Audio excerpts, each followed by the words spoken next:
Hello guys, so finally हुण PSSB भी पूरे एक्टिव मोड च आ गई है। जिवें कि आपां नूं पता है कि कल ही पटवारी दी एडवरटाइजमेंट रिलीज की गई सी ते अज ऑफिशियल सिलेबस है जिहड़ा पटवारी दा ਉਹ भी PSSB ने अपनी वैबसाइट के उपर रिलीज करता। सो कुछ बेसिक फैक्ट्स की गल करिए। जिहड़ा पेपर है MCQ फॉर्मेट च होना है, 2.5 घंटे दिते जाणगे तुहानूं पेपर नूं करन दे लई। ते इस तो इलावा एग्जाम दे विच तुहाडे दो पार्ट्स होणगे, पार्ट ए ते पार्ट बी। देखो हुण जिहड़ा पार्ट ए है ਉਹਦੇ ਵਿੱਚ ਹੋਊਗਾ ਪੰਜਾਬੀ ਦਾ पेपर जो कि क्वालीफाइंग है नेचर ਦੇ ਵਿੱਚ। ਇਹਦੇ ਵਿੱਚ 50 क्वेश्चंस ਆਣਗੇ, 50 ਮਾਰਕਸ ਦਾ ਹੋਊਗਾ ਤੇ MCQ ਫਾਰਮੈਟ ਦੇ ਵਿੱਚ ਹੋਊਗਾ।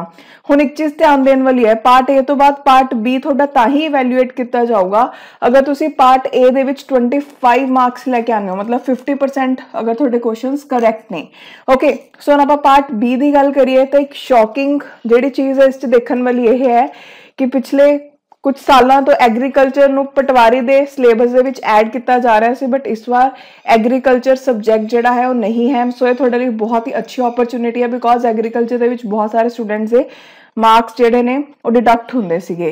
ओके, सो हुण अगर आपां देखिए तो इहदे विच क्वेश्चंस आउणगे तुहानूं जीके, करंट अफेयर दे, then English, logical reasoning, mental ability, Punjabi, Punjab history, culture ते ICT। ਇਹਦੇ ਵਿੱਚ ਟੋਟਲ 100 ਕੁਐਸਚਨਸ ਹੋਣਗੇ, 100 ਮਾਰਕਸ ਦਾ ਇਹ ਪੇਪਰ ਹੋਊਗਾ। ਅਗਰ ਆਪਾਂ 네ਗੇਟਿਵ ਮਾਰਕਿੰਗ ਦੀ ਗੱਲ ਕਰੀਏ ਤਾਂ ਪੇਪਰ A ਦੇ ਵਿੱਚ ਕੋਈ 네ਗੇਟਿਵ ਮਾਰਕਿੰਗ ਨਹੀਂ ਹੈਗੀ, ਬਟ ਪੇਪਰ B ਹੈ ਜਿਹੜਾ ਉਹਦੇ ਵਿੱਚ 1/4 ਮਾਰਕ ਡਿਡਕਟ ਹੋਊਗਾ ਅਗਰ ਤੁਸੀਂ ਰੋਂਗ ਆਪਸ਼ਨ ਨੂੰ ਕਰੈਕਟ ਕਰਕੇ ਆਉਂਦੇ ਹੋ। ਓਕੇ, ਸੋ ਹੁਣ ਦੇਖੋ ਇਸ 'ਚ क्या होया है कि पेपर A क्वालीफाइंग है तो पेपर B ਦੇ ਜਿਹੜੇ ਮਾਰਕਸ ਹੋਣਗੇ ਉਹਦੇ ਬੇਸਿਸ ਤੇ ਹੀ ਮੈਰਿਟ ਲਿਸਟ ਬਣੇਗੀ। ਸੋ ਹੁਣ ਆਪਾਂ ਇੱਕ ਵਾਰ ਓਵਰਵਿਊ ਲੈਣੇ ਆ ਕਿ ਕੀ ਇਹਨਾਂ ਨੇ ਸਿਲੇਬਸ ਕੀਤਾ ਹੈ पेपर 1 ਦਾ ਤੇ पेपर 2 ਦਾ, ਤੇ ਆਪਾਂ ਡਿਟੇਲ ਦੇ ਵਿੱਚ ਸਟ੍ਰੈਟਜੀ ਨੈਕਸਟ ਵੀਡੀਓ 'ਚ ਡਿਸਕਸ ਕਰਾਂਗੇ ਜਿਸ 'ਚ ਮੈਂ ਤੁਹਾਨੂੰ ਦੱਸੂਗੀ ਕਿ ਤੁਸੀਂ ਕਿਸ ਤਰੀਕੇ ਨਾਲ ਐਗਜ਼ਾਮ ਦੀ ਤਿਆਰੀ ਕਰ ਸਕਦੇ ਹੋ, ਬਿਕੋਜ਼ ਪੇਪਰ ਵੀ ਤੁਹਾਡਾ ਜਲਦੀ ਹੋ ਜਾਊਗਾ। ਸੋ ਹੁਣ ਆਪਾਂ ਇੱਕ ਵਾਰ ਫਟਾਫਟ ਓਵਰਵਿਊ ਕਰਦੇ ਹਾਂ।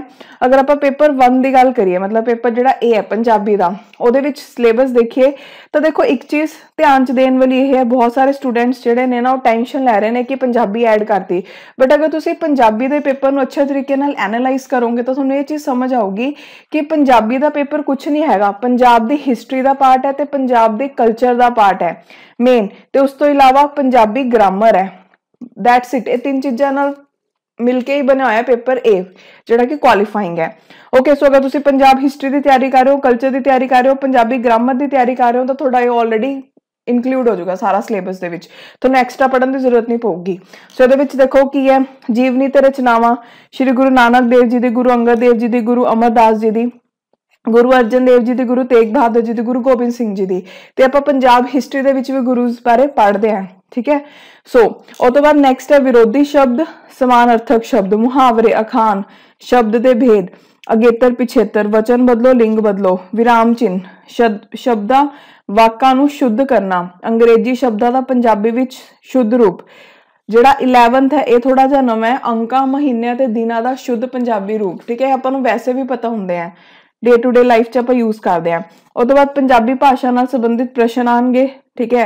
उस तो बाद पंजाब दे इतिहास नाल रिलेटेड प्रश्न ते पंजाब दे सभ्याचार। सो इतिहास की हुंदा पंजाब दे हिस्टरी नाल, सभ्याचार की हुंदा पंजाब दा कल्चर पार्ट। जरूरी नहीं कि तुसीं इन्हां नूं पंजाबी च ही पढ़ना है, तुसीं हिस्टरी ते कल्चर च जो पढ़ रहे हो ਉਹਦੇ ਨਾਲ रिलेटेड ही क्वेश्चन ਤੁਸੀਂ कर सकते हो।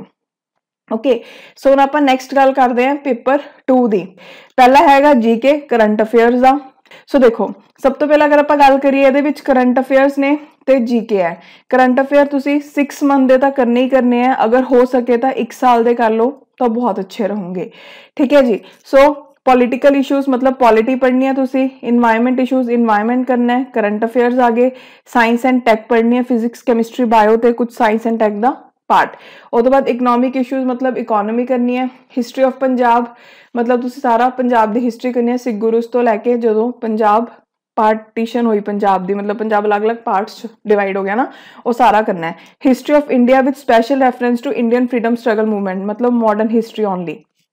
स्पोर्ट्स, सिनेमा, लिटरेचर ये बहुत इंपॉर्टेंट पार्ट है, तो PSSB ਦੇ ਵਿੱਚ ज़्यादातर क्वेश्चंस करंट ਦੇ ਵੀ ਇੱਥੋਂ ਹੀ ਪੁੱਛੇ ਜਾਂਦੇ ਆ, ਤੇ स्टैटिक पार्ट भी बहुत सारा आंदा है, तो पूरा दसूंगी ਤੁਹਾਨੂੰ डिटेल ਦੇ ਵਿੱਚ स्ट्रैटेजी च। ओके, सो ਇਹਦੀ डिस्ट्रीब्यूशन देखिए तो ਇਹਦੇ 25 क्वेश्चंस आने हैं। ਉਸ ਤੋਂ ਬਾਅਦ ਨੈਕਸਟ है लॉजिकल रीजनिंग, मैंटल एबिलिटी मतलब मैथ्स ਤੇ रीजनिंग मिला के ਤੁਹਾਡਾ 25 मार्क्स ਦਾ है, ਤੇ ਬਹੁਤ ਸਕੋਰਿੰग है ਇਹਦੇ ਵਿੱਚ। ਤੁਸੀਂ 25 ਤੋਂ 24, 23 लै सकते हो आराम नाल, ठीक है। सो अगर आप वर्बल रीजनिंग च देखिए coding decoding analogy classification series direction test relation mathematical operation time test odd man out problem. Non verbal की गल करिए सीरीज एनालॉगी क्लासिफिकेशन। उस तो बाद मैथ्स की देखिए तो basic numerical skill percentage number system HCF LCM ratio proportion number series ये नंबर सिस्टम जो चैप्टर है वो बहुत इंपॉर्टेंट होंगे। ओके दैन एवरेज हो गया, प्रॉब्लम ऑन एजिज हो गया, profit loss partnership mixture simple and compound interest work time time distance mensuration and data interpretation. Okay mensuration के भी बहुत ईजी क्वेश्चन आते हैं, डाटा इंटरप्रिटेशन के भी बहुत ईजी क्वेश्चन आते हैं। बहुत सारे ऐसे एग्जाम्स है जिहदे विच डाटा इंटरप्रिटेशन के कोई भी क्वेश्चन देखने को नहीं मिले, बट अगर आएंगे भी ईजी क्वेश्चन आएंगे। उस तो बाद नैक्सट अपने को इंग्लिश। इंग्लिश के विच की है थोड़ी बेसिक ग्रामर होगी, सब्जैक्ट वर्ब एग्रीमेंट हो गया, एडजैक्टिव एडवर्ब सिनोनिम्स हो गए, एंटोनिम्स हो गए। उस तो बाद वन वर्ड सब्सटीट्यूशन हो गया, fill in the blanks correction in sentences idioms हो गए। उस तो बाद spell check adjective article preposition then narrations आएंगे, एक्टिव पैसिव वॉइस आऊगी तो सेंटेंस करैक्शन आऊगी, ठीक है। जी ग्रामर आ थोड़ा fill in the blanks error the form च आऊगा। ओके सो यदि डिस्ट्रीब्यूशन देखिए तो 12 क्वेश्चन आएंगे। उस तो बाद पंजाबी की गल करिए शुद्ध शुद्ध शब्द जोड़ अगेतर पिछेतर समान अर्थक विरोधी शब्द नाव पड़नाव क्रिया किस्मा ते सही वरतो। एक किस्मा के उपर बहुत सारे क्वेश्चन पूछते हैं, सो माइंड इट। ओके उस तो बाद लिंग ते वचन दैन पंजाबी अखान ते मुहावरे अंग्रेजी तो पंजाबी अनुवाद बहुते शब्दों के था एक शब्द। सो ये आएंगे थोड़ा 13 क्वेश्चन, ठीक है जी। उस तो बाद नैक्सट है कंप्यूटर। ये कंप्यूटर के बेसिक्स नैटवर्क इंटरनेट है, use of office productivity tool like word spreadsheet power point.